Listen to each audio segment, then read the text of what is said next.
এইটা নেবে, বেগুনটা নাও, খেয়ে খাবে করতে পারেন।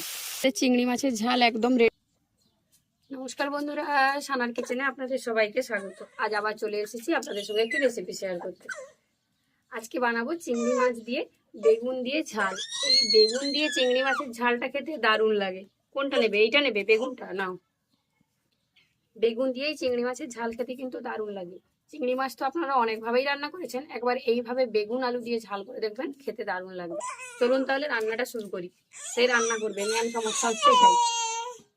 ওর মাম্মামে রান্না করা দেখলেই ওর মনে হয় আমাকে দিত হাতা খুন্তি সব, আমি করতাম, ভালোই হতো। আর কি ও কি নেবে? খুন্তি নেবে?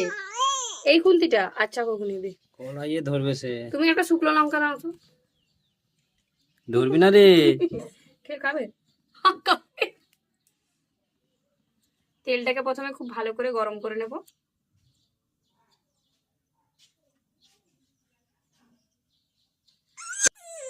তেল গরম হয়ে গেলে এর মধ্যে ফোড়নে দেব শুকনো লঙ্কা। তাকে আমাকে দাও না লোক আমি। না, এটা তুমি নিতে। আচ্ছা হোক, নেবে। আচ্ছা, আর দিচ্ছি গোটা জিরে। জিরে। এবার এর মধ্যে দিয়ে দেব কুচিয়ে রাখা পেঁয়াজ।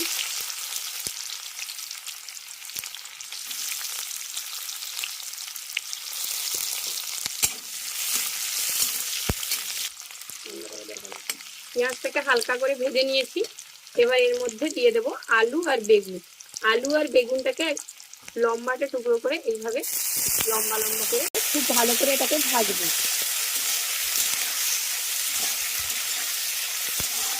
আর এই আলু বেগুনের সঙ্গেই আমি দিয়ে দিচ্ছি চিংড়ি মাছ। চিংড়ি মাছ কিন্তু আলাদা করে ভেজে রাখার কোনো দরকার নেই, আলু বেগুন দেওয়ার সময় চিংড়ি মাছটাকে দিয়ে দেবো। আর আমি আজকে একটু ছোট সাইজের চিংড়িটা ব্যবহার করেছি, আপনারা চাইলে কিন্তু একটু বড় সাইজের চিংড়ি দিয়ে এই রান্নাটা করতে পারেন। দুটো দিয়েই খেতে কিন্তু খুব ভালো লাগে। চিংড়ি মাছটা দেওয়ার পর দিয়ে দিচ্ছি হলুদ আর লবণ।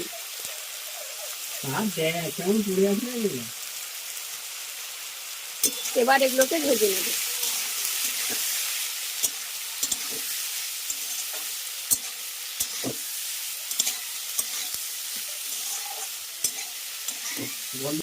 আলু বেগুন চিংড়ি মাছ খুব ভালো করে ভেজে নিয়েছি, একটু লাল করেই ভাজতে হবে।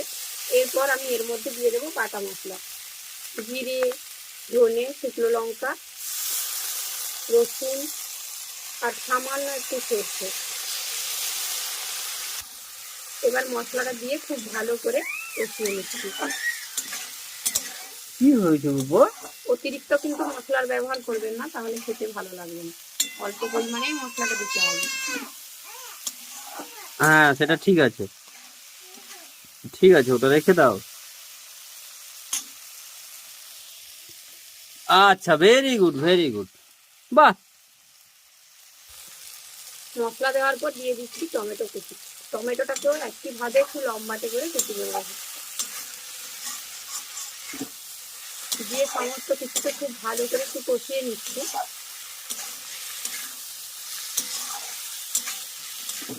সমস্ত কিছুকে খুব ভালো করে কষিয়ে নেওয়ার পর এর মধ্যে দিয়ে দেবো জল। আলু ভাজার সময় অর্ধেক পরিমাণে সেদ্ধ হয়ে গেছে, তাই অল্প করেই জলটা ব্যবহার করতে হবে, যাতে আলুটা খুব ভালোভাবে সেদ্ধ হয়ে যায়।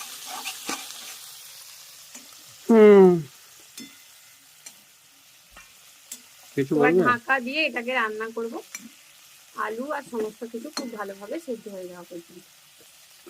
মশলা একটু কম লাগলো তরকারিতে। মশলা একটু কম দিলেই এটা খেতে ভালো লাগে।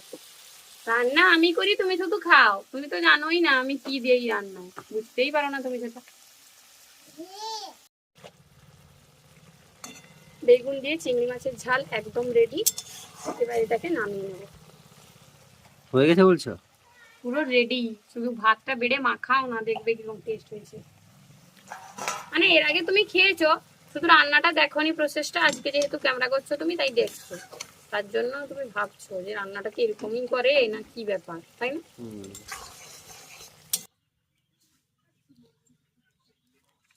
আমাদের চিংড়ি মাছের ঝাল একদম রেডি। গরম ভাতের সঙ্গে খেতে এটা দারুণ লাগবে।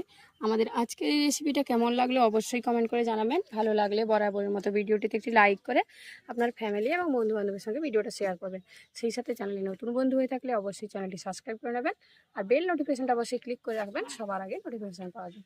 আজ তবে এই পর্যন্তই, আবার দেখা হবে অন্য কোনো রেসিপি নিয়ে। ভালো থাকবেন, সুস্থ থাকবেন, টাটা।